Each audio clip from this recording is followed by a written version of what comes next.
Whether you're taking your first leap away from your childhood home or embarking on a cross-country move, I've got some fantastic tips for you. I've already prepared you for this moment with my blog, Dear Clutter, It's Over, where I shared valuable insights on reducing clutter in your home.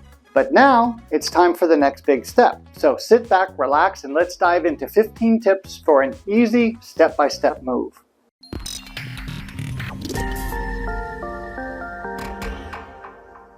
Hi there, it's me, Burchard, the Desert Bowtie agent here in the Palm Springs region. I record and post content here about the greater Palm Springs region real estate market and the desert lifestyle because I love what I do. But more importantly, I believe real estate should be fun and easy. Check back because I upload new content every other week.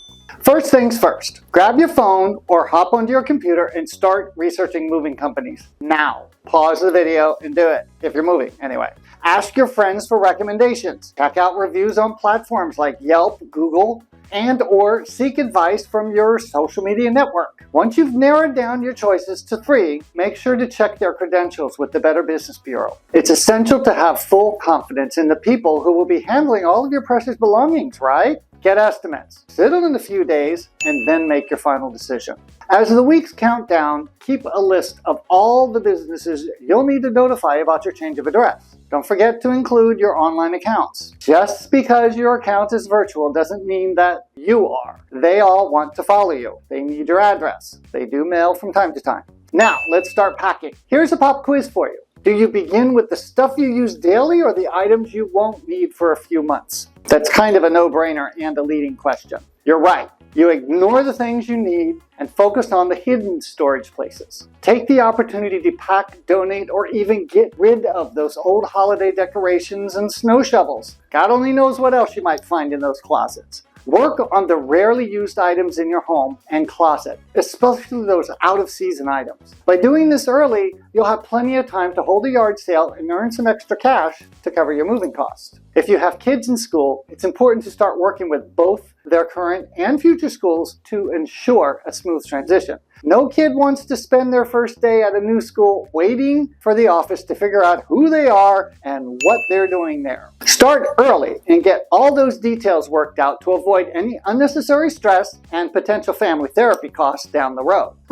Right? Before the move, start using up the food in your pantry and avoid stocking up on new items. Buy only what you need as you need it. There's no sense in paying a mover to haul a case of ramen noodles, 200 rolls of toilet paper. Load up on moving supplies, tape, labels, packing materials, and boxes. Plenty of boxes. Unless, of course, your mover is providing everything.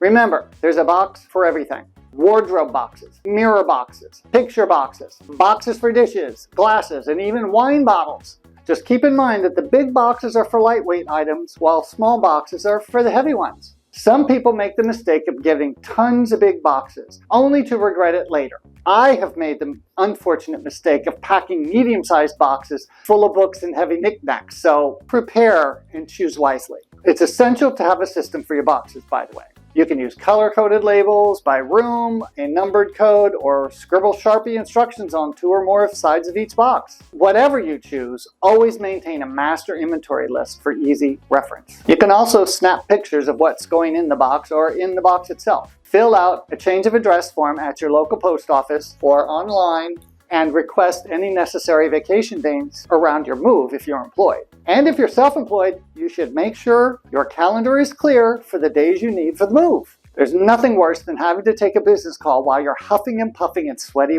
from moving. Confirm the details of your move with your chosen mover and insurer. Remember to grab that handy-dandy list you made weeks ago and start notifying all your accounts and businesses about the address change. Speaking of address changes, make sure to inform your family and friends about your new address. Auntie Kate, who sends that annual Christmas newsletter, wouldn't want to miss your latest adventures or Junior's latest scrape. Don't disappoint her. Let everyone know how to reach you. Cancel any home deliveries you regularly receive and set up new delivery services for your new area. Gather all your keepsakes, jewelry, sentimental items of value, and important paperwork. Keep them separate from the rest of your belongings and make special arrangements to either transport them yourself or have them sent via a trackable shipping service. Take photos of your fine furnishings and note any existing scratches or dings. Our phone cameras make this easy peasy and an essential step. Arrange for utilities to be turned off at your old house the day after you move out, and at your new home the day before you move in.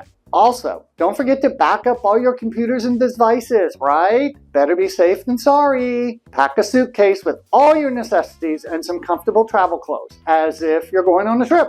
This way, you'll have everything you need easily accessible during the moving process. You don't have to wait to unpack the bathroom box, right? Now, it's time to go room by room and get packing. You can choose to do this fast or take it slow, but the key is to get it done. I like to do one room per day. Of course, if you've hired professionals to handle the packing for you, you can sit back, relax, drink that glass of champagne, and have a good laugh. Once everything is packed and ready to go, don't forget to clean. Either do it yourself or hire somebody to do it for you. Remember, be kind to the people who will be moving into your old home. Leave them a little welcome package. Include a note and a packet of useful information about the house, including warranties, recommended repair people, and service companies, as well as your contact information in case they need to forward Auntie Kate's newsletter and a package of fudge during the holiday season. Before you hit the road, make sure you have your prescriptions filled and some cash on hand for unforeseen expenses during the journey. And don't forget to tip your movers. Plan on around $20 per person for a half-day move and $40 per person for a full-day move, and $50 to $60 per person for a move that takes 12 or more hours. It's the right thing to do, okay? You did it. You went from thinking about moving to moving day without a whole bottle of antacids. Congratulations! But wait, there's more. Plan a little housewarming or blessing ceremony to start your new life in your new home with joy, preferably empty. Whether it involves champagne, Martinelli sparkling apple cider, stemware, or placing crystals around your new space, sage and incense while beating a ceremonial drum, make it all about you and the exciting journey ahead. Hey, please DM me if you have any questions, and please pass this on to a friend or family member who may be looking to buy or sell here. Now, watch this awesome video about beefing up your curb appeal. Bye! Worked out to avoid any unnecessary stress and potential family therapy costs, as well as your contact information in case sage and incense. How did I miss that before?